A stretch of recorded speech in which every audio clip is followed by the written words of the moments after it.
क्या अब मैं वहाँ चला जाऊँ? थोड़ी देर और बैठ जाओ यहाँ पे हमारे पास बेटा। फातिमा गुल, तुम्हारे लिए चाय बना दो नींबू वाली, तबीयत अच्छी हो जाएगी।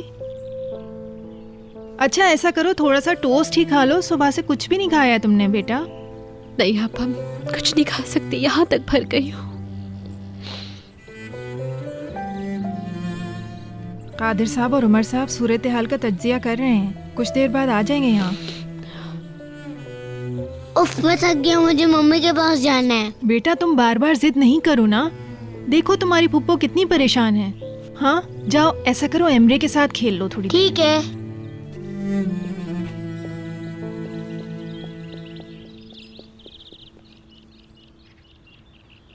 एक बार फिर वो भाई को धोखा देने में कामयाब हो जाएगी। शायद वो वाकई में मां बनने वाली हो। मुझे तो हैरत है कि आंखों में आंखें डाल के कैसे झूठ बोल रही है। इसकी हिम्मत कैसे हुई यहाँ वापस आने की?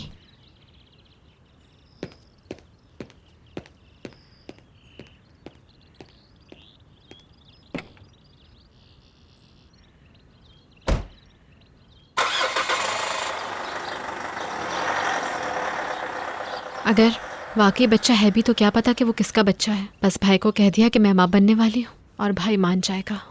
फातिमा गुल, आखिर में ये फैसला तो तुम्हारे भाई का ही होगा ना। अगर भाई ने इस औरत को वापस बुला लिया तो मैं एक छत के नीचे नहीं रहूंगी। इस औरत के साथ मैंने कह दिया है साफ साफ। ये बात सही है, मैं भी यही कहूँगी, तुम्हें कोई ज़रूरत नहीं है। इस औरत की वजह से मेरी जिंदगी तबाह हो गई। अरे मेरी बेटी, बस बस फातिमा गुल, बस बेटा रोना बंद करो। रो ले दो आपा मुझे। अच्छा भाई, हाय।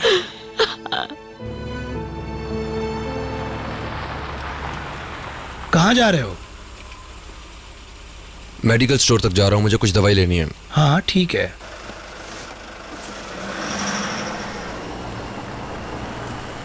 अगर तुम मुझे ना निकालते तो मैं कभी घर छोड़कर ना जाती। राइमी, क्या मैं अपने घर और बच्चे को छोड़कर जा सकती थी? तुम हमारे साथ रह तो लेती, मगर तुम्हारा दिल कहीं और होता।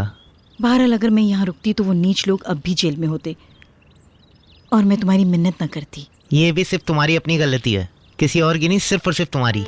इसके लिए मैं बहुत शर्मिंदा हूँ राइमी। पर राइमी मेरी बात सुनो, मैं सिर्फ बच्चे की वजह से वापस नहीं आना चाहती। अगर तुम कहो तो मैं अबॉर्शन भी करवा सकती हूँ, बस मुझसे नाराज मत हो प्लीज। मैं कैसे कहूँगा अबॉर्शन के लिए? क्या मैं कह सकता हूँ? कभी नहीं। लेकिन हाँ, ये कैसे पता चलेगा कि वो बच्चा मेरा है? राइमी, मैं कसम खाती हूँ ये बच्चा तुम्हारा है। तुम बोलो तो हम डीएनए टेस्ट भी करवा सकते हैं।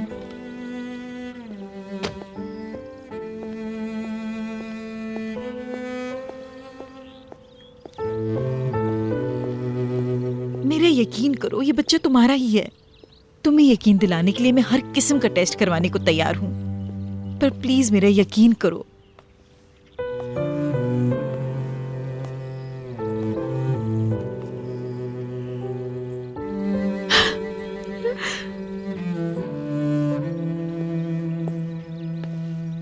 मैंने ये सब अपनी आंखों से नहीं देखा, किसी ने भी नहीं देखा। सिर्फ यसार, उसने मुस्तफा के घर से निकलते हुए देखा था। मुझे बिल्कुल यकीन नहीं है कि मेल्तम ऐसा कुछ कर सकती है सलीम। मगर मुस्तफा को तुम देख चुकी हो, अब तो वो अपना बयान भी बदल चुका है, कमीना कहीं का। और मुझे यकीन है कि तुरानर को भी उसने ही डराया होगा। उस दिन मीटिंग के बाद मैं फोन कर रहा था जो उसने सुन लिया और तुरानर को जाके बता दिया होगा। ऐसा ही हुआ होगा। क्या मेल्तम को फोन कर रहे हो? मत करो अभी फोन, हमें यकीन नहीं है किसी बात का। वैसे भी वो अमेरिका चली गई है, भाग गई है वो। सलीम अभी वक्त नहीं है। मुझे मत रोके।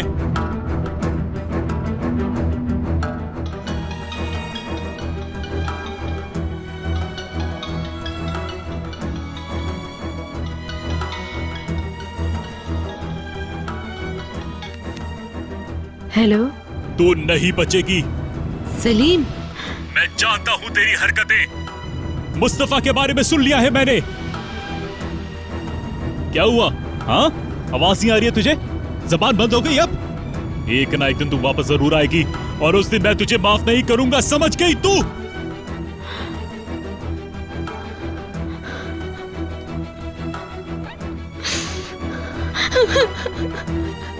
उस दिन मैं सारा हिसाब बराबर कर दूंगा। इसकी तुम सलीम, काबू पाओ खुद पे। चुप रहिए।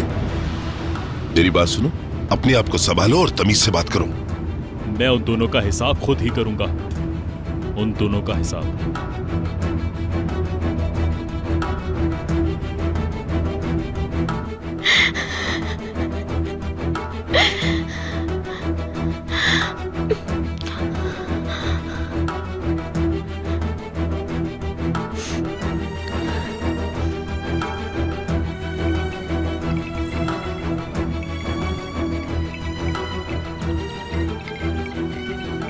क्या हुआ है इसको? कोई बात है मगर बता नहीं रहा।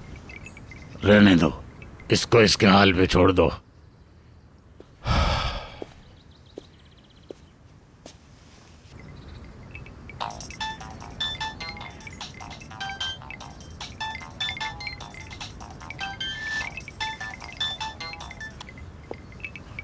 क्या हुआ?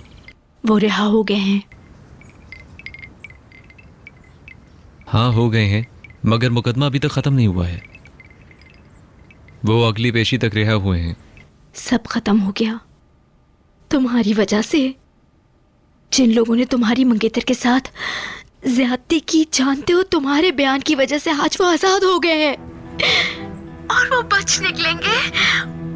तुम्हें कोई एहसास नहीं है। मुझे तुमसे भी बहुत नफरत है। घिन आती है मुझे तुमसे। घटिया है सब।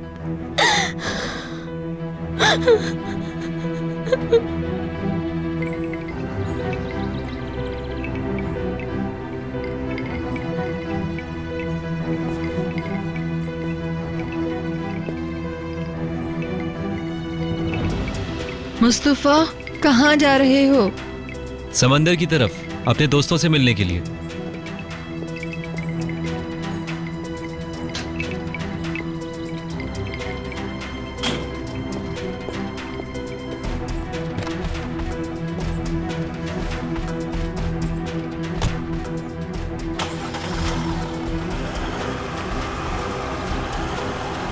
किसी ने फोन किया था इसे, इसके बाद इसका चेहरा उतर गया और वो चला गया। अमीन, तुम इससे बात करो ना, बगैर किसी तरह के इल्जाम लगाए अच्छी तरह बात करो। इसका दर्द बहुत ज्यादा है।